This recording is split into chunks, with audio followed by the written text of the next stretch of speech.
श्रावण मास के सोमवार को मनाते हुए आस्था और भक्ति की ये शक्तिशाली कथा भगवान शिव में आपकी आस्था को पुनः स्थापित करेगी। श्रावण सबसे पवित्र महीना, भगवान शिव को समर्पित। भक्त अपनी मनोकामनाओं की पूर्ति के लिए सोमवार को श्रावण सोमवार व्रत रखते हैं।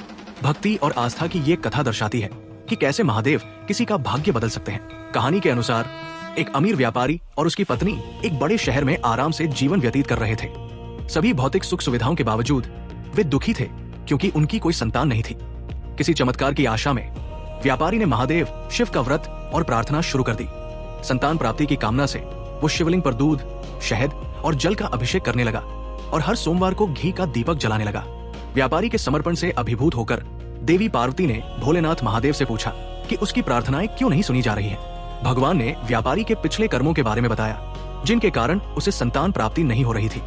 हालांकि उसकी अटूट भक्ति और पार्वती के अनुरोध को देखते हुए भगवान शिव व्यापारी के स्वप्न में प्रकट हुए और उसे पुत्र प्राप्ति का आशीर्वाद दिया, लेकिन साथ ही चेतावनी भी दी कि ये बालक केवल 24 वर्ष तक ही जीवित रहेगा। कुछ ही समय बाद व्यापारी और उसकी पत्नी को एक पुत्र की प्राप्ति हुई, जिसका नाम उन्होंने अमर रखा। जब वो बड़ा हुआ तो उसके पिता ने उसे शिक्षा के लिए काशी भेज दिया। रास्ते में वो एक ऐसे शहर से गुजरा जहाँ एक शाही विवाह समारोह चल रहा था। दूल्हा अचानक गायब हो गया था, इसलिए अमर को अस्थायी रूप से दूल्हे की जगह लेने के लिए कहा गया। जब दूल्हा वापस आया तो दुल्हन ने शादी से इनकार कर दिया क्योंकि वो अमर को अपना पति मान चुकी थी। जैसा कि भगवान शिव ने भविष्यवाणी की थी, 24 वर्ष की आयु में अमर बीमार पड़ गया और उसकी मृत्यु हो गई। जब अमर का अंतिम संस्कार हो रहा था, भगवान शिव और देवी पार्वती वहां से गुजर रहे थे। उन्होंने अमर की पत्नी सुचित्रा को गहरे दुख में देखा। वो महादेव की बहुत बड़ी भक्त थी। उन्होंने भगवान शिव से व्रत, प्रार्थना और सेवा की थी। वो रो रही थी और भगवान शिव से उदारता की याचना कर रही थी। करुणा से द्रवित होकर पार्वती माता ने भगवान शिव से अमर को बचाने की विनती की।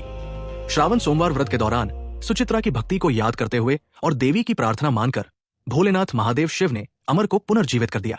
ये श्रावण सोमवार व्रत कथा सभी के लिए एक सीख है। ये दर्शाती है कि कैसे सच्ची भक्ति से भगवान शिव की कृपा प्राप्त की जा सकती है, यहाँ तक कि व्यक्ति का भाग्य और नियति भी बदल सकती है। बोलो भोलेनाथ शिव शंभो महादेव की जय। हर हर महादेव। वीडियो को शेयर करें, लाइक करें। मोटिवेशनल वीडियो, स्पिरिचुअल वीडियो और सत्य से जुड़े वीडियो को देखने योगी बाबास चैनल को सब्सक्राइब करें।